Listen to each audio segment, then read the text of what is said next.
When it comes to weird and wacky and sometimes even wonderful concepts and designs in this series, we're certainly no stranger to cars which have six wheels. We've discussed them before, we'll probably discuss them again down the line, and even outside of this series. I've also discussed some six-wheeled vehicles like the Cavini C6W, a significantly newer, exotic concept car with six wheels.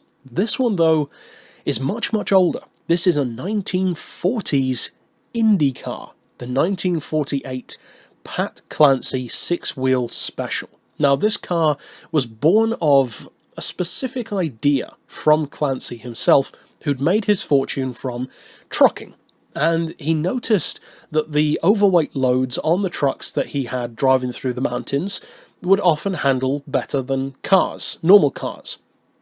And that got him to thinking, what about with a race car? Why not try a similar thing? Now, the inherent flaw to that concept is quite simply that the car didn't need it. His idea was not a bad one.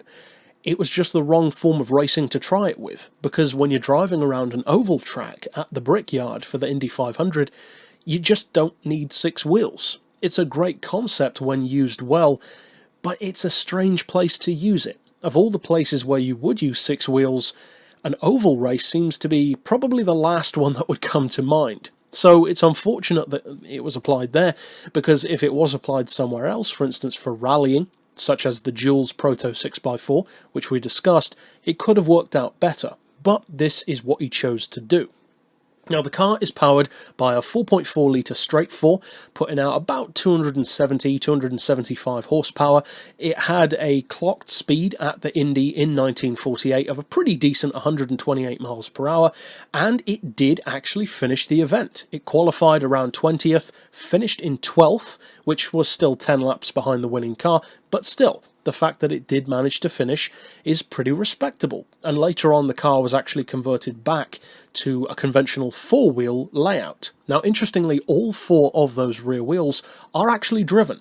It has a stubby drive shaft between the two rear axles with universal joints to allow all four wheels to be driven, which is an interesting concept, because some cars, such as the Jules Proto, don't take that approach. That car has four-wheel drive with an extra two wheels at the back, which freewheel. This one has the opposite. It's the two freewheeling at the front. Now, the car was kind of flawed in terms of its purpose rather than its actual construction, because the construction was pretty cool. It had independent suspension over the back end, it had the front end from a 1930s Plymouth, and it even had magnesium cast wheels, which was one of the earliest Indy cars to do that. So in some ways, it's actually quite a clever machine.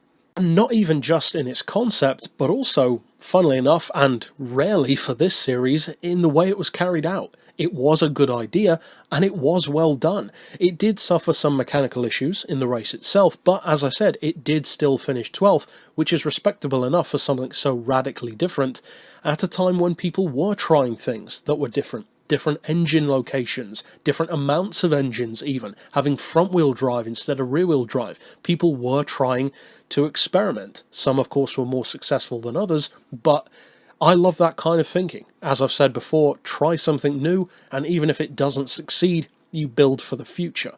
And this car, in some ways, essentially did that. Now, ultimately, of course, six-wheel race cars didn't really become a thing, even though people did still try to make them such, even in the Formula One, for instance, and later on, as I said, the Cavini as an example on the road, but it's never really something that completely took off, which is kind of a shame, because the advantages which it does offer are pretty good, but one of the main disadvantages, of course, is that it adds extra weight. In the case of this Indy car, which incidentally used parts from Curtis Craft as well, who of course themselves are pretty good at making race cars, and they've made quite a number of them, it actually added 200 pounds over the approximate weight of many of the other Indy cars of the time. So it had a good idea, potentially, but as far as I'm concerned at least, was kind of used in the wrong way. It was a good concept which may have been better served as a road racer, or a circuit racer, or even a rally car, rather than an Indy car. Kind of a wasted idea. But overall, certainly one that's worth a look, not a car that really anyone talks about in general, and a pretty rare, obscure car as well.